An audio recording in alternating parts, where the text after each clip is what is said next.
आप देख रहे हैं Aurangabad breaking today news. Please subscribe my channel, like, share and comment.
तो गेल्या 2 महिन्यापासून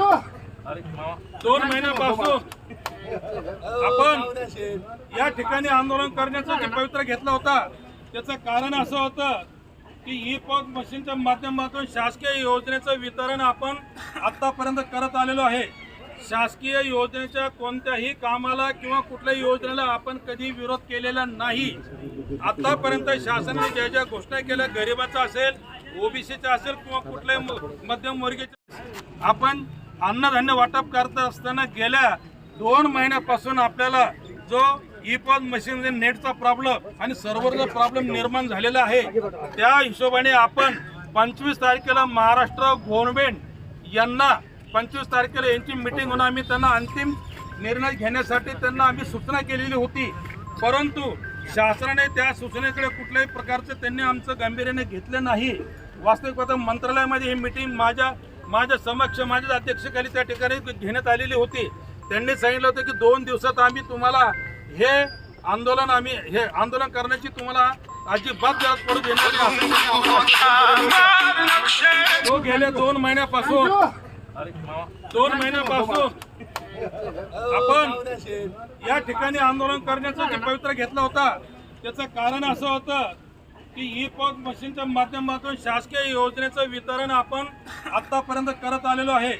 शासकीय योजनेच्या कोणत्याही कामाला किंवा कुठल्याही योजनेला आपण कधी विरोध केलेला नाही। आतापर्यंत शासनाने ज्या ज्या घोषणा केल्या, गरिबाचा असेल, ओबीसीचा असेल किंवा कुठल्याही मध्यमवर्गीय घेतला, तर 25 तारखेला अंतिम यात्रा आहे, 5 तारखेला अंतिम यात्रा, 15 तारखेला 10वं आम्ही या त्यांच्या कार्यालयासमोर 10वं या ठिकाणी करणार आहोत। त्याच्यानंतरचे 13वं जे आहे हे कलेक्टर ऑफिसच्या दारासमोर 13वं करणार आहोत। आणि चलम जे आहे हे चलम आम्ही मंत्रालयामध्ये मुंबईमध्ये हे चलम आम्ही तिथं करणार आहोत। हे आंदोलन या ठिकाणी होईल संपन्न असं अजिबात समजू नका। जोपर्यंत प्रॉब्लेम हा मिटत नाही तोपर्यंत हे आंदोलन कायमस्वरूपी राहणार आहे। आम्ही वारंवार यांना सूचना दिल्या, नोटीस दिलेल्या आहे। या ठिकाणी माननीय तहसीलदार साहेब या ठिकाणी आलेले आहे, त्यांना मी विनंती करतो की आज आमचे जे अंतिम यात्रेमध्ये जे मशीन या ठिकाणी त्यांचं दुःखद निधन झालेलं आहे, ते दुःखद निधन झालेल्या अशा मशीनी त्यांनी त्यांच्या ताब्यात घ्यावं आणि आम्हाला सन्मानाने त्यांनी सहकार्य करावं। सहकार्य ते आम्हाला करतातच। विषय म्हणजे तसं पाहिलं तर हे प्रशासन की अधिकारी याच्यामध्ये यांचा कुठला रोल येत नाहीये। ज्या प्रमाणात एक मिनिटमध्ये बोलले का, ज्या दुकानदार कोणी जो त्रास आहे याच्यापेक्षा जास्त त्रास हे प्रशासकीय अधिकारी आहे। कारण की आम्हाला जो त्रास होतो आम्ही ग्राहक यांच्याकडे पाठवतो, ग्राहक यांच्याकडे यांना सुद्धा कमरेखालची भाषा वापरतात, ते आम्हाला सुद्धा सहन होत नाही आणि आमची इच्छा पण होत नाही यांच्याकडे ते कार्डधारकांना पाठवायचं। पण शासनाने हे आम्हाला मजबूर केलंय या गोष्टी करण्यासाठी। शासन याला मजबूर करताय आणि याच्यामध्ये आमची कुठल्याही प्रकारची अजिबात इच्छा नाही आहे. यापूर्वी मी सांगितलेलं आहे, आम्हाला कुठल्याही प्रकारचं आंदोलन करायची इच्छा नाही आहे, कुठल्याही लाभार्थ्याला वेठीस धरायची इच्छा नाही आहे. गेल्या 50 वर्षापासून शासनाच्या आणि राष्ट्रपती दुकानदार हा कार्डधारकाच्या आणि शासनामधला एक दुवा आहे. आम्ही त्याप्रमाणे काम करत असतो. शासन जे नियंत्रण देतं त्याचं काम आम्ही फक्त लाभार्थ्यापर्यंत पोहोचण्याचं आम्ही काम करतोय. तर मित्रांनो, हे आंदोलन या ठिकाणी नाही आहे. हे आंदोलन 15 तारखेला 10 या ठिकाणीच होईल आणि 13 कलेक्टर ऑफिसच्या समोर होईल. आणि चलम मी बोलतोय ना, चलम हे आमचं एखाद्या वेळेस गरज पडली तर आम्ही हे चलम मुंबईला मंत्रालयासमोर किंवा त्या ठिकाणी आझाद मैदानावरती बेजबाबता यांना हे आमचं कॅलेंडर तयार करून पुढच्या आंदोलन रूपरेषा त्यांना कळवलं आहे. आजचं आंदोलन हे बेकायदेशीर नाही आहे. आम्ही नियमाप्रमाणे 3 दिवस अगोदर प्रत्येक कलेक्टर ऑफिस असेल, जिल्हा पुरवठाधिकारी असेल, तहसील कार्यालय असेल, अन्नधान्य वितरक यांना आम्ही नोटीस दिलेल्या आहे.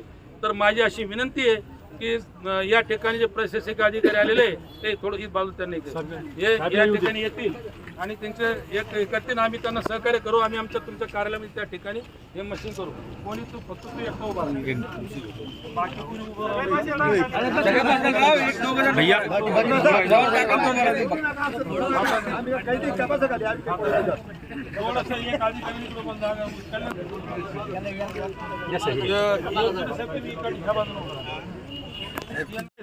आपण अन्नधान्य वाटप करत असताना गेल्या 2 महिन्यापासून आपल्याला जो ई-पॉस मशीन नेटचा प्रॉब्लेम आणि सर्व्हरचा प्रॉब्लेम निर्माण झालेला आहे, त्या हिशोबाने आपण 25 तारखेला महाराष्ट्र गव्हर्नमेंट यांना 25 तारखेला यांची मीटिंग होऊन आम्ही त्यांना अंतिम निर्णय घेण्यासाठी त्यांना आम्ही सूचना केलेली होती. परंतु शासनाने त्या सूचनेकडे कुठल्याही प्रकारचं त्यांनी आमचं गांभीर्याने घेतलं नाही. वास्तविक पाहता मंत्रालयामध्ये ही मीटिंग माझ्या समक्ष माझ्या अध्यक्षतेखाली त्या ठिकाणी घेण्यात आलेली होती. त्यांनी सांगितलं होतं कि ये जो है अभी 1-2 महीने के पहले तो एक 1-1.5 महीना हो गया. 4G की मशीन शासनाकडून हे केलेले आहे, चेंज केलेले आहेत. त्याच्यात थोडा म्हणजे ऑनलाईन इश्यू करायला तांत्रिक अडचणी येऊ लागल्या आहेत. म्हणजे काम व्यवस्थित होत नाही. त्यामुळं त्यांनी त्यांचं निवेदन आमच्याकडे दिलेलं होतं आणि त्याप्रमाणे आम्ही पण वरती शासनाला कळवलेलं आहे. आणि त्या धर्तीवर शासनाने 31 तारखेला म्हणजे मशीनवर थोडं अडचण येत असल्यामुळं ऑफलाईन धान्य वाटप करण्याच्या सूचना दिलेल्या होत्या. आणि थोडी याच्यानंतर यांची निवेदन वगैरे दिले, मशीन वगैरे आमच्याकडे जमा केली करणार आहेत. त्याच्याबद्दल आम्ही माननीय जिल्हा पुरवठा अधिकारी मार्फत वर शासनाला भी बोलो. लेकिन औरंगाबाद में नहीं है, वो महाराष्ट्र में भी चालू है. तो अपनी तरफ ज़रा बोलते सिटी बड़े होने के कारण कार्डधारक ज़्यादा होने के कारण थोड़ा ज़्यादा ये दिख रहा था. एक जनता का भी सवाल है कि शासन ने एक KYC करने के वास्ते सूचना दी थी. तो सब दुकानों पे बहुत सारी गर्दी होती थी. उसको वजह से वो ये ऑनलाइन का काम ज़रा स्टॉप होता था जी. इसके ज़रा होता होगा. तो अभी गर्दी कम हो रही है. तो ये भी काम अच्छा बोल दो जी. अब एक आखिरी ये जो मशीन जमा करी हुई है, ये जो निवेदन दिए अध्यक्ष महाराष्ट्र राज्य के और या जिले के, तो उनके जो मांगनी है वो पूरे हम जिला पुरवठाधिकारी सर की इससे उधर शासन हो. आपका पूरा नाम बताइए सर. मेरा नाम मेंढ KDC अन्नधान्य वितरणाधिकारी छत्रपति समझ शहर. ये तहसीलदार पीछे अभी इसमें क्या हुआ है कि 15 दिन से मशीन बंद पड़ा हुआ और टेक्निकल प्रॉब्लम था. वेबसाइट में अड़चन आई थी और वो अभी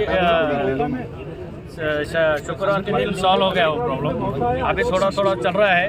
अभी इसमें थोड़ा काम चल रहा है, इसलिए अभी काम होने के बाद वो फुल फेज में चलेगा. नेटवर्क का प्रॉब्लम आया है. जहाँ सिर्फ नेटवर्क नहीं है, हमारे यहाँ 5 जगह नहीं है, बस वहीं जगह थोड़ा प्रॉब्लम है. बाकी सब तरफ वो चालू हो जाएगा.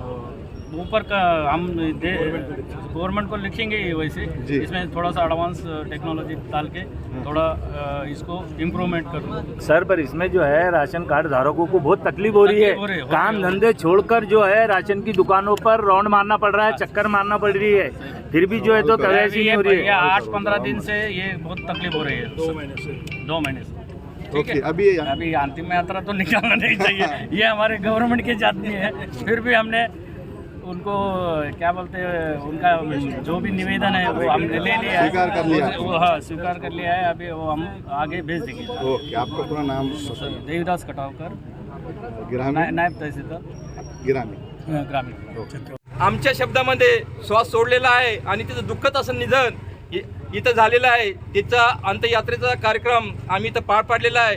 त्या दुःखामध्ये आम्ही सर्व स्वस्त धान्य दुकानदार सहभागी, परंतु दुःख यासारखं आहे की प्रशासनानं आम्हाला जी ई-पॉस मशीन दिली, त्या ई-पॉस मशीनवर जे काही आम्हाला काम करण्यास सांगितले त्या कामाचा आमचा सर्व दुकानदारांचा सहभाग पहिल्यापासून आहे आणि आता पण आहे। कारण सर्व्हरचा इश्यू, इंटरनेटचा इश्यू हा जर आला नसता, आम्हाला जे 2 महिन्यापूर्वी ई-पॉस मशीन देण्यात आले ते दिले आम्हाला 4G म्हणून, आणि शासनाने त्याच्यामध्ये जे कार्ड टाकले 2 महिने आम्ही येड्यावानी 2Gचंच कार्ड त्यामध्ये वापरलं आहे। आतापर्यंत त्यामध्ये करोडो रुपयाचा प्रशासनाने त्याच्यामध्ये घोळ केला असं म्हणायला काही हरकत नाही आहे। कारण 2Gचं मशीन आणि देताना सांगितलं 4Gचं मशीन आहे, त्याच्यामुळं हा नेटवर्क इश्यू झालेला आहे। आता मी एका ठिकाणी बातमी वाचली की पुण्याला आता कालपासून 4Gचे कार्ड वाटप सुरू केलेत। हेच कार्ड जर मशीन बरोबर दिलं असतं तर हे प्रसंग आला नसता। त्यानंतर आम्हाला दुसरं एक काम देण्यात आलं KYCचं।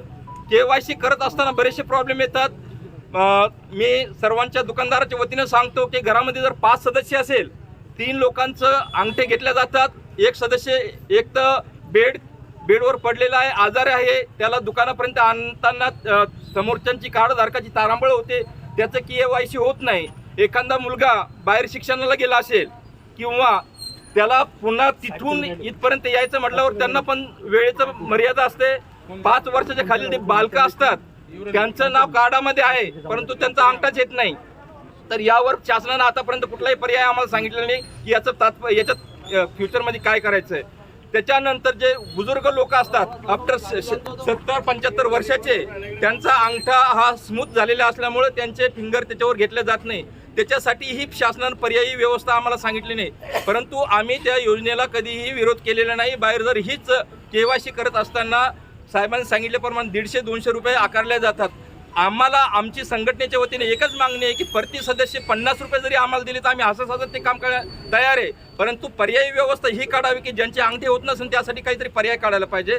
त्यांनी त्याच्यासाठी मॅन्युअली फॉर्मेट द्यायला पाहिजे, आजारी लोकांचे फॉर्म भरून घ्यायला पाहिजे, जे 5 वर्षाखालील मुलं असेल त्यांच्यासाठी पण काही पर्यायी व्यवस्था केली पाहिजे। एवढंच नाही तर 7-8 वर्षापासून महागाईच्या निदर्शनानुसार आतापर्यंत 1 रुपयेही शासनानं दुकानदाराला वाढून दिलेला नाही आहे।